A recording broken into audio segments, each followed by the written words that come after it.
حابیل کو قتل کرنے کے بعد قابیل نے اپنی بیوی کو ساتھ لیا اور دور دراز نرم زمین کے پاس جا کر رہائش پذیر ہو گیا اور آدم علیہ السلام کے سامنے تک نہ ہوا۔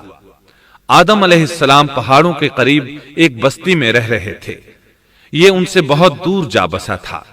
اس طرح قابیل کا آدم علیہ السلام سے رابطہ بالکل ختم ہو گیا اور اس سے ایک نئی نسل کی ابتدا ہوئی۔ فحاشی اور اریانی کو ان کے ہاں عروج حاصل تھا۔ عبادت یہ لوگ اگرچہ اللہ ہی کی کرتے تھے، لیکن آدم علیہ السلام کی شریعت کے خلاف بے حیائی کے دل دادا تھے۔ تقوی کی قلت، احکام الہی کی نافرمانی اور فحاشی کا فروغ ان کے شب و روز کا معمول تھا۔ اس کے بعد لوگ دو گروہوں میں تقسیم ہو گئے۔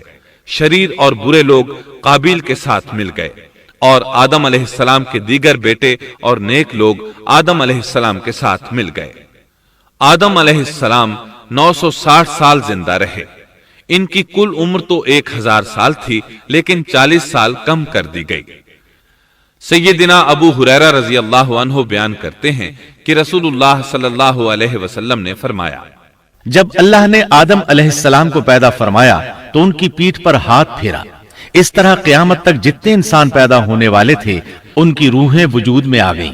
پھر ہر انسان کی آنکھوں کے درمیان ایک نور رکھ کر آدم علیہ السلام کے سامنے پیش کیا۔ انہوں نے پوچھا، یا اللہ یہ کون ہے؟ اللہ نے فرمایا، یہ تیری اولاد ہے۔ ان میں سے ایک کی پیشانی کی چمک آدم علیہ السلام کو بہت اچھی لگی۔ انہوں نے پوچھا، یا اللہ یہ کون ہے؟ جواب ملا، یہ تیری اولاد میں سے بہت دور جا کر ہیں، ان کا نام داؤد ہے۔ پوچھا، ان کی عمر کتنی ہے؟ فرمایا 60 سال۔ آدم علیہ السلام کہنے لگے، یا اللہ 40 سال میری عمر میں سے ان کی عمر میں شامل کر دے۔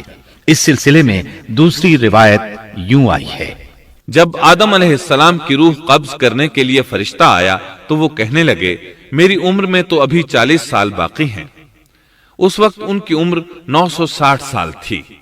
انبیاء اپنی عمر سے واقف ہوتے ہیں۔ فرشتے نے کہا، کیا آپ کو یاد نہیں آپ نے اپنی عمر کے 40 سال اپنی اولاد داؤد کو ہبہ کر دیے تھے؟ رسول اللہ صلی اللہ علیہ وسلم نے فرمایا، چونکہ آدم علیہ السلام نے انکار کیا تو ان کی اولاد بھی انکار کی عادی ہے۔ آدم علیہ السلام خود بھول گئے، ان کی اولاد بھی بھولتی ہے۔ آدم علیہ السلام نے خطا کی، ان کی اولاد بھی خطا کرتی ہے۔ حابیل کے قتل کے بعد اللہ تعالیٰ نے آدم اور حوا علیہم السلام کو اس کا نعم البدل عطا کیا۔ اس کا نام انہوں نے شیس رکھا۔ شیس کا مطلب ہے اللہ کا دیا ہوا تحفہ۔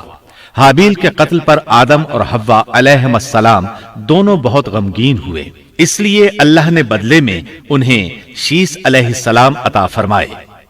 سیدنا ابو ذر غفاری رضی اللہ عنہ سے مروی ایک صحیح حدیث میں ہے کہ رسول اللہ صلی اللہ علیہ وسلم نے فرمایا، اللہ تعالیٰ نے 104 صحیفے نازل فرمائے، ان میں سے 50 صحیفے شیس علیہ السلام پر نازل ہوئے۔ ان صحیفوں میں ایسے قوانین، اصول اور ضابطے تھے جن سے انسانیت کی زندگی منظم ہوتی ہے۔ شیس علیہ السلام نے آدم علیہ السلام سے علم حاصل کیا، لیکن آدم علیہ السلام کا تمام علم وہ حاصل نہ کر سکے، اس لیے کہ آدم علیہ السلام نے بالمشافہہ اللہ تعالیٰ سے علم حاصل کیا تھا اور بہت سی اشیاء کا علم اللہ تعالیٰ نے انہیں سکھا دیا تھا، اس لیے وہ تمام علماء سے بڑھ کر عالم تھے۔ شیس علیہ السلام نے آدم علیہ السلام سے علوم سیکھ کر لوگوں کو سکھائے۔ لوگوں نے ان سے مختلف علوم، فنون اور پیشے سیکھے۔ انہیں شہروں میں رہنے سہنے کے بارے میں تعلیم دی، دن رات کے حسابات سے انہیں آگاہ کیا اور انہیں بتایا کہ کن اوقات میں وہ اللہ کی عبادت کریں اور عبادت کے طریقے انہیں سکھائے۔ آدم علیہ السلام کی وفات کے بعد ان کے بیٹے شیس علیہ السلام نے ان کی ذمہ داریاں سنبھال لی۔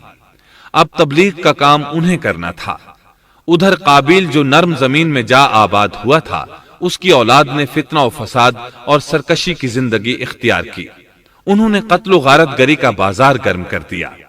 یہ لوگ آدم علیہ السلام کی قوم کے پاس سے گزرتے تو وہاں بھی فساد مچاتے۔